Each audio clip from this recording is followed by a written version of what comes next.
मुंबई शहर की कहानी सपनों का शहर कहलाने वाले मुंबई तक पहुंचाना कई युवाओं का सपना होता है। लोग अपने सपनों को पूरा करने के लिए लिहाज से मुंबई में कदम रखते हैं, जिनमें से कुछ को सक्सेस मिलती है तो वही कुछ गुमनामी में जीते हैं और थक हार कर या तो यहीं बस जाते हैं या फिर वापस अपने घर को लौट जाते हैं। सपनों के शहर मुंबई की रफ्तार स्पीड ऑफ मुंबई इतनी है कि इससे तालमेल बिठा पाना हर किसी के बस की बात नहीं है। इस शहर ना रफ्तार के साथ ना केवल खुद को बदला है बल्कि अपने कई नाम भी बदले हैं।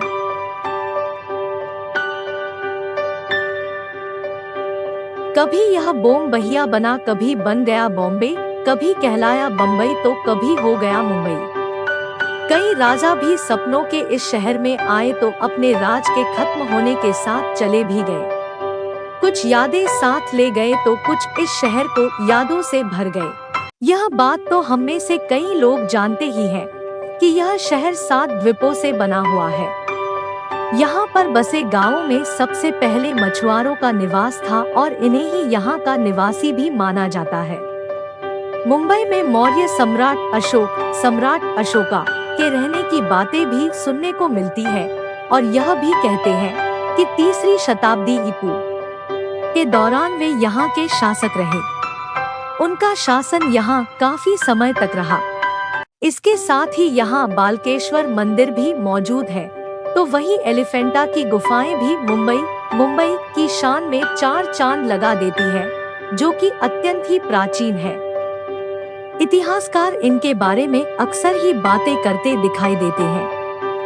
बात कुछ 1200 की है, जब यहाँ पर माहिम बस्ती का निवास स्थान बनना शुरू हुआ था और इसे महिकावती कहा जाता था।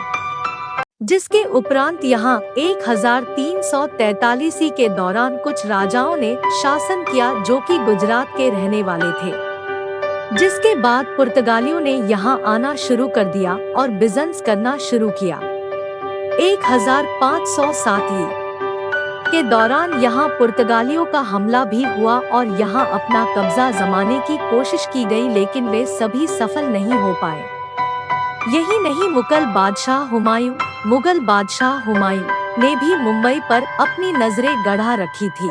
इस दौरान मुंबई पर गुजरात के बहादुर शाह शासन करते थे और वे खुद भी इस बात से कुछ चिंतित थे।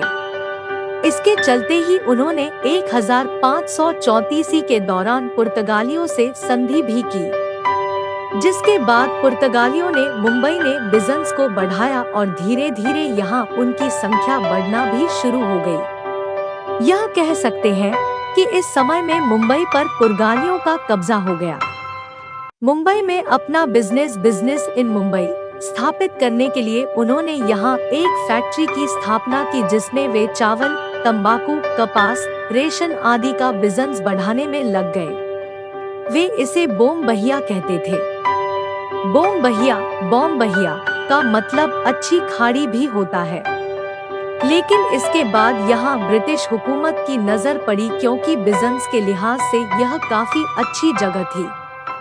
अंग्रेज भी यहाँ बड़े पैमाने पर बिजनेस करना चाहते थे, जिसके लिए कई बार उनके और पुर्तगालियों के बीच में कुछ घटनाएं भी घटी।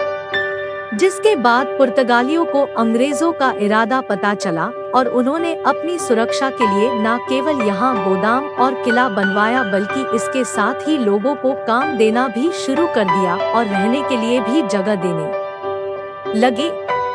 लेकिन ब्रिटिश साम्राज्य भी यहाँ अपने कदम जमाने के लिए कोशिशें किए जा रहा था। अंग्रेज मुंबई को बॉम्बे कहते थे और इसे अपने अधिग्रहण में लेने के लिए ब्रिटिश ईस्ट इंडिया कंपनी ने साल 1652 के दौरान इसे खरीदने तक का प्रस्ताव दे दिया, लेकिन उनके हाथ सफलता नहीं लगी। हालांकि पुर्तगालियों और अंग्रेजों के बीच एक विवाद जरूर खड़ा हो गया था, जिसे हल करने के लिए पुर्तगाल के राजा ने इंग्लैंड के राजा से अपनी बेटी की शादी करने का मन बनाया और साल 1661 में राजा की बेटी कैथरीन की शादी चार्ल्स द्वितीय के साथ हुई। इस शादी के बदले में पुर्तगाल ने इंग्लैंड के राजा को बहुत सारा दहेज भी दिया।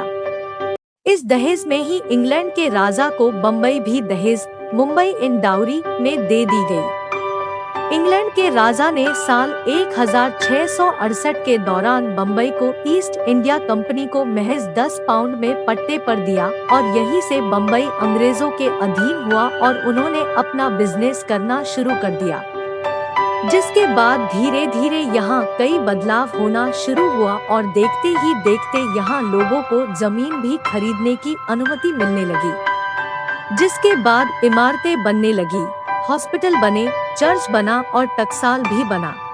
साल 1670 के दौरान यहाँ कई फैक्ट्रीज बनना शुरू हुई और एक प्रिंटिंग प्रेस का निर्माण भी हुआ और कंपनी के लोगों की सुरक्षा के लिए 1500 सैनिकों को भी तैनात किया गया। आपको शायद यह बात जानकर आश्चर्य होगा कि साल 1661 में बम्बई में केवल 10,000 लोग ही रहते थे, लेकिन यहाँ लोग काम के दौरान मिलने वाली सुविधाओं को पाने के लिए आते थे और इसके चलते ही साल 1675 तक आबादी 60,000 तक पहुँच गई थी।